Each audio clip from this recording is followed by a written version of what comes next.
उत्तर प्रदेश में रघुराज प्रताप सिंह उर्फ राजा भैया को अलग अलग नामों से जाना जाता है। मायावती उनको कुंडा का गुंडा कह चुकी हैं। वो एक बार फिर चुनाव के मैदान में हैं। वो लगातार 5 बार विधायक रहे और निर्दलीय के तौर पर चुनाव लड़ते हैं। वोट मांगने का उनका अंदाज देखते बनता है। उनके प्रचार पर आज जनमन विशेष।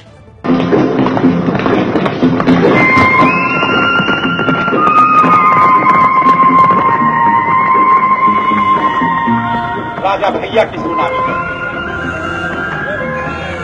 24 वर्ष के एक राजनीतिक यात्रा और जीवन एक खुली किताब है, कोनो क्यों से छिपा नहीं। भदरी के राजा रघुराज प्रताप सिंह उर्फ राजा भैया लोकतंत्र में प्रजा वोटर बन चुकी है, लेकिन राजा भैया कभी वोट मांगने किसी के दरवाजे पर नहीं जाते। अब ये जो कहा चाहता है, पहले महेंद्र बोल रहे फिर हम बोल देते हैं। तो बाहर लॉन में दलित समाज के लोग कुर्सियों पर बैठे थे, महिलाएं घूंघट में थी। सब ने बारी बारी से राजा भैया के पैर छुए। सामने बैठे दलित बिरादरी के लोगों ने राजा भैया को वोट देने का वादा किया। पिछली बार सब ने बीएसपी के लिए वोट डाले थे।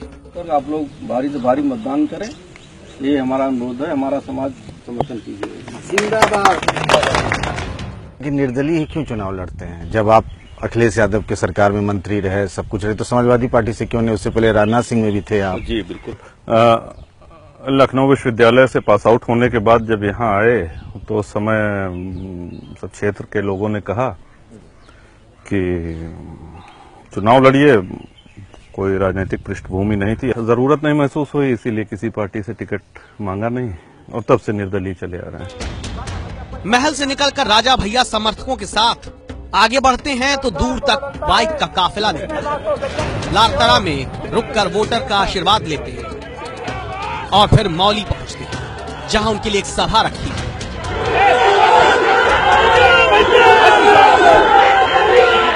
राजा भैया 1993 से लगातार चुनाव लड़ रहे हैं और जीत भी रहे हैं, वो भी हर बार रिकॉर्ड मतों से। निर्दलीय विधायक होते हुए एक बार छोड़कर हर मौके को सबसे ज्यादा मत से जीते, लेकिन हर चुनाव उनके लिए नई चुनौती बनकर आता है। इस बार राजा भैया का चुनाव निशान आरी है। नारे लग रहे हैं आरी सब पर भारी, लेकिन हर बार चुनाव में उनके चुनाव निशान बदल जाते हैं। सबसे पहले शुरुआत की थी उन्होंने ढाल तलवार से, उसके बाद कुर्सी चुनाव निशान मिला, उसके बाद 2 बार कुल्हाड़ी चुनाव निशान से भी उन्होंने चुनाव लड़ा। यानी हर चुनाव में उनके लिए चुनाव निशान बदल जाता है और लोगों तक ये समझाने में कि आखिर वो किस चुनाव चिन्ह पर लड़ रहे हैं, ये बताना उनके लिए सबसे बड़ी चुनौती होती है। बीजेपी से लेकर समाजवादी पार्टी तक राजा भैया निर्दलीय चुनाव लड़कर भी सरकार में रहे। राजा भैया कई बार जेल भी जा चुके हैं। मायावती राज में उन पर पोटा लगा और वो 23 महीनों तक जेल में बंद रहे। अखिलेश राज में कुंडा के डीएसपी जियाउल हक की हत्या के मामले में उन्हें मंत्री पद से इस्तीफा देना पड़ा। राजा पर मुकदमा चला, सीबीआई अभी इस केस की जांच कर रही है, लेकिन राजा भैया कहते हैं सब मीडिया का किया धरा है। हमारा ये मानना है कि मीडिया अगर हर बात को ठीक से समीक्षा करके उसकी मीमांसा करके अगर निकाले तो न तो कोई डर है और न ही ऐसा कोई नाम का हुआ। तो फिर छवि कैसे बन गई? छवि आप लोगों ने बना दी। हम लोगों ने बनाई? जी बिल्कुल। मतलब कसूरवार मीडिया है।